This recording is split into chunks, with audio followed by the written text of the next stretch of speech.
بسم اللہ الرحمن الرحیم۔ کرسمس ڈے منانا اور اسی طرح اس موقع پر مسلمانوں کا عیسائیوں کو اس کی بدھائی دینا یا ان سے بدھائی لینا، اس کی شرعی حیثیت کیا ہے؟ اس سے پہلے دھیان رکھا جائے کہ کرسمس یا کرائسٹ اور ماس دو جملوں سے مل کر کے بنتا ہے۔ کرائسٹ حضرت عیسیٰ علیہ السلام، تو ماس کے معنی جمع ہونا، گویا حضرت عیسیٰ علیہ السلام کے نام پر جمع ہو جانا، ان کے میلاد کے طور پہ، ان کی ولادت کی خوشی کے طور پہ جمع ہو جانا۔ حضرت عیسیٰ علیہ السلام کی تاریخ پیدائش خود عیسائی علماؤں کے یہاں بھی مختلف ہے۔ رومن کلیسا اس سے 25 دسمبر، تو مشرقی کلیسا اس سے 6 جنوری، تو وہیں ارمنی کلیسا اس سے 19 جنوری مانتی ہے۔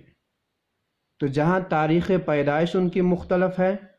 وہیں سن پیدائش بھی مختلف ہے۔ کتاب القاموس میں ان کی سن پیدائش 4 لکھی گئی ہے، تو وہیں ان کی عیسائیت کی کتابوں میں کہیں ان کی سن پیدائش 6 لکھی گئی ہے۔ اور 3 صدی سے پہلے خود عیسائیوں کے ہاں یہ رسم منائی نہیں جاتی تھی۔ 3 صدی کے بعد ہی اس کا ان کے ہاں ایجاد ہوا، اور ایجاد کا سبب اور واسطہ کیسے ہوا کافی لمبی تفصیل ہے، میں مختصراً اس کی شرعی حیثیت بتلا دوں۔ قرآن کریم کی آیت ہے وَلَا تَعَاوَنُوا عَلَى الْإِثْمِ وَالْعُدْوَانِ، کہ مسلمان نہ تو خود کسی گناہ، غلط عقیدے، غلط رسم کا ارتکاب کریں، اور نہ ہی ان چیزوں کے پھیلانے میں کسی طرح کا ذریعہ بن جائے۔ اب اس کی بدھائی دینا، بدھائی لینا، اور اس نام پر کی جانے والی تقریبوں میں شرکت کر لینا، چاہے وہ پارٹیسپیٹ آپ کا کسی بھی طرح کا ہو، مالی اعتبار سے آپ شرکت کریں، کسی بھی ناطے سے آپ شرکت کریں، یا ان کی اس تہذیب کو اور ان کے اس عقیدے کو بڑھاوا دینا ہے۔ اس میں عقیدہ کیا ہے؟ چونکہ عیسائی حضرت عیسیٰ علیہ السلام کو اللہ کا بیٹا مانتے ہیں، گویا وہ یہ کہتے ہیں کہ اس دن اللہ کا بیٹا پیدا ہوا۔ اب اس دن کی تقریب میں شرکت اور بدھائی دینا،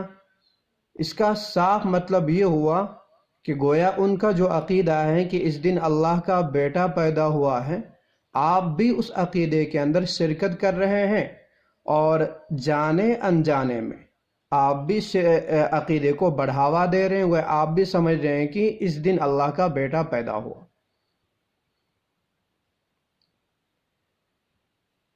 علامہ ابن جوزی علیہ رحمہ، انہوں نے لکھا ہے کہ کافر یا کسی بھی غیر مسلم کو ان کے تہوار پر بدھائی دینا، اور عیسائیوں کو کرسمس ڈے کے موقع پر بدھائی دینا، مبارکبادی اور وش کرنا، یہ ایسا ہی ہے گویا آپ بت کے سامنے سجدہ کرنے پر، صلیب کے سامنے سجدہ کرنے پر انہیں مبارکبادی دے رہے ہیں، جبکہ اسلام اس چیز کو شرک مانتا ہے۔ تو گویا آپ شرک کرنے پر، غیر کے سامنے سجدہ کرنے پر انہیں مبارکبادی دے رہے ہیں، تو جانے انجانے میں آپ شرک پر اور شرک کرنے پر انہیں بدھائی دے رہے ہیں۔ اور علامہ ابن قیم کے ساتھ ساتھ علامہ ابن تیمیہ علیہ رحمہ، انہوں نے بھی ایک جگہ لکھا ہوا ہے کہ اگر انسان کسی غیر مسلم کے تہوار کے موقع پر ان کے تہوار کو سامنے رکھتے ہوئے اگر ایک تربوز بھی کاٹیں،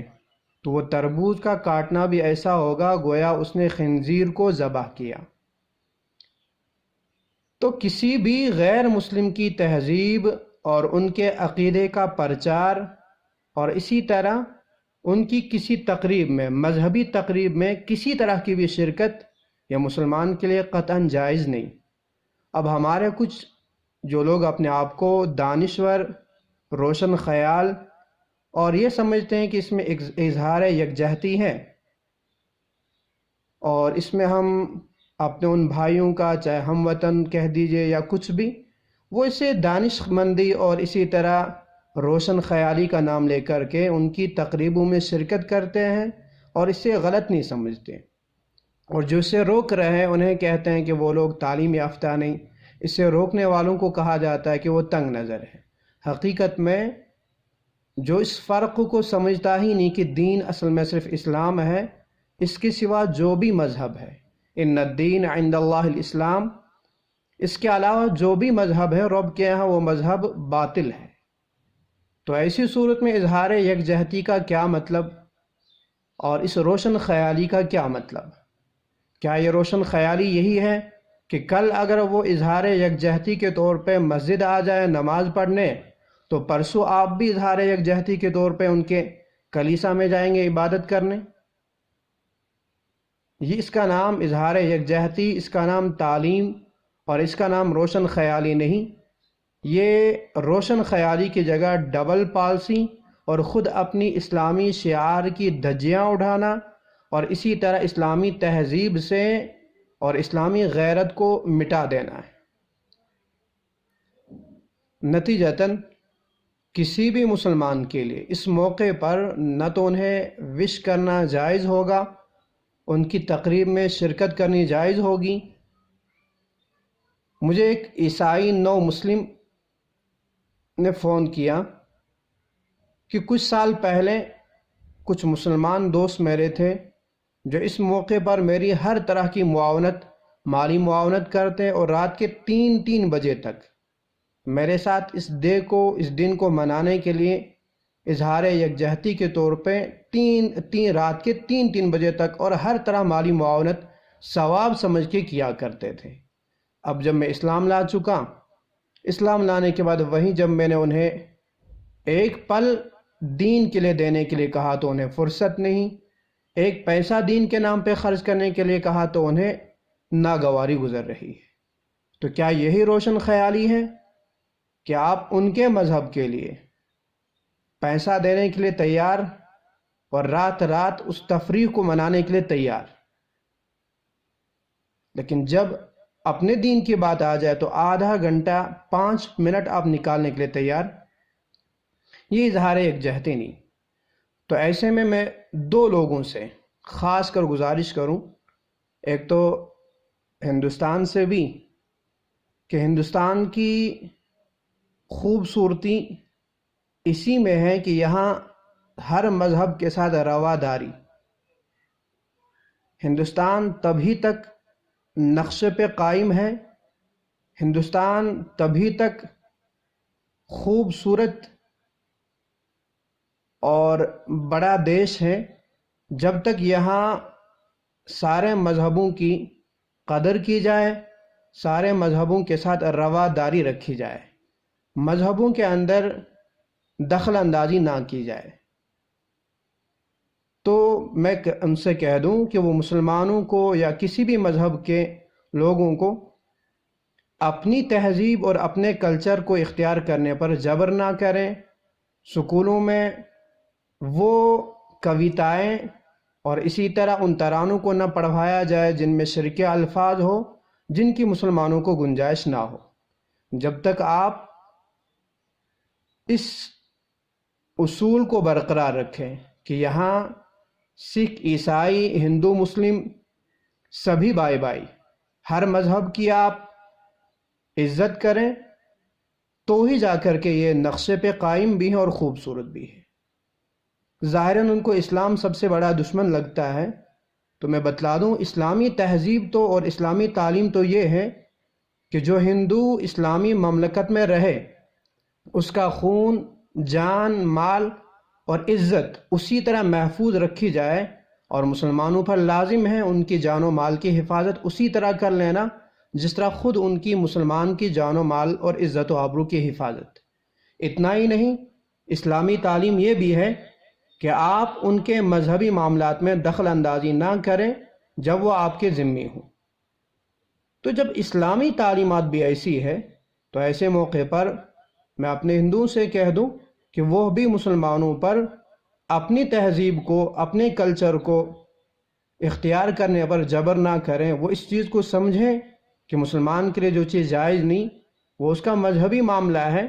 ہم اس کے اس اختیار نہ کرنے پر، بدہائی کو قبول نہ کرنے پر یا بدہائی نہ دینے پر ہم اسے ناگوار کیوں سمجھیں، اسے ناراض کیوں ہوں؟ دونوں کا اپنا اپنا مذہبی معاملہ۔ تو وہیں میں ان مسلمانوں سے بھی کہہ دوں جو بزنس کے نام پر، ٹورزم کے نام پر غیروں سے معاملہ رکھتے ہیں، تو وہ لوگ بھی ایسے موقعوں پر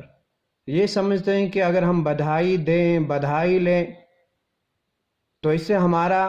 بزنس بڑھے گا، اپنے آنے والے مہمانوں کا وہ سمجھتے ہیں یہ اکرام ہے کہ ہم ان سے تحفہ لیں، تحفہ دیں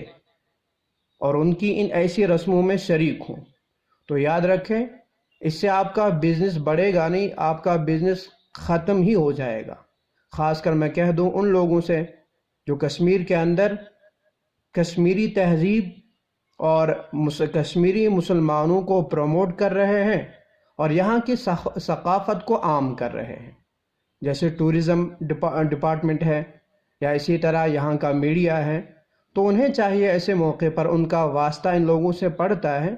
وہ ایسے موقع پر ان چیزوں کا خاص خیال رکھے۔ اس سے ان کے بزنس پہ کوئی فرق نہیں، بلکہ وہ اپنی تہذیب اور اپنے اسلامی شعار کو برقرار رکھ رہے ہیں۔ قرآن کریم نے صاف وطن اس کے لیے گارنٹی دی ہے، جو بزنس کے موقع پر، ذریعہ معاش کے موقع پر اللہ سے ڈرے اور اسلامی شعار کو برقرار رکھے تو اس کا ذریعہ معاش کبھی خراب نہیں بلکہ بڑھ ہی سکتا ہے۔ وَمَن يَتَّقِ اللَّهَ يَجْعَل لَّهُ مَخْرَجًا وَيَرْزُقْهُ مِنْ حَيْثُ لَا يَحْتَسِبُ، اور رب نے گارنٹی دی ہے کہ پھر ان کو میں رزق ایسی ایسی جگہوں سے دوں گا جہاں کا انہیں وہم و گمان بھی نہ ہو۔ تو لہٰذا وہ لوگ ایسے موقع پر اپنی تہذیب کو، اپنے شعائر کو آگے رکھیں، ان کے کلچر کو اختیار یا اسی طرح مذہبی رواداری کے طور پہ، اور اس میں بھی خاص ان کا اپنا بزنس یا اپنا مقصد ملحوظ ہوتا ہے، تو ایسے موقع پر وہ نہ بدہائی دیں، نہ بدہائی لیں اور نہ تحائف دیں، نہ ان تحفوں کو قبول کریں۔ ان کے لیے قطعاً یہ چیزیں جائز نہیں ہوں گی، یہ شرک کے اندر معاونت کرنی ہوگی اور انجانے میں، جانے انجانے میں خود شرک کے اندر مبتلا ہونا ہوگا۔ تو دونوں، نہ تو کوئی مذہب کسی پہ زبردستی اپنے مذہب کی رسموں کو اختیار کرنے پر جبر کرے اور اختیار نہ کرنے پر ان سے ناراض ہو، تو وہیں ہر مذہب اپنے شعار کا بھی خاص خیال رکھے۔ یہ رواداری نہیں کہ آپ اپنے مذہب کو چھوڑ کر کے دوسرے مذہبوں کے عقیدے کے اندر دخل اندازی اس ناطے سے کریں کہ آپ ان کے باطل عقیدے کو پھیلانے والے بن جائیں۔ تو ہر مسلمان اپنی ذمہ داری کو سمجھے، ایسے موقع پر وہ بالکل قطعاً نہ تو ان تحفوں کو لے، نہ ان تحفوں کو دے، نہ ان کی تقریب میں کسی طرح کی کوئی شرکت کرے، اور ان کے ہیپی کرسمس ڈے کہنے پر ان کا کسی طرح کا کوئی جواب نہ دے، اور وہ لوگ اس جواب نہ دینے پر ناراض نہ ہوں کہ ان کا مذہبی معاملہ ہے، اور یہ اسے رواداری اور روشن خیالی کے خلاف نہ سمجھے کہ اگر آپ انہیں بدہائی دیتے ہیں تو گویا آپ ان کے شرکیہ عقیدے کے اندر شرکت کر رہے ہیں اور پھر اس کو بڑھاوا دینے میں خود اپنا تعاون دے رہے ہیں۔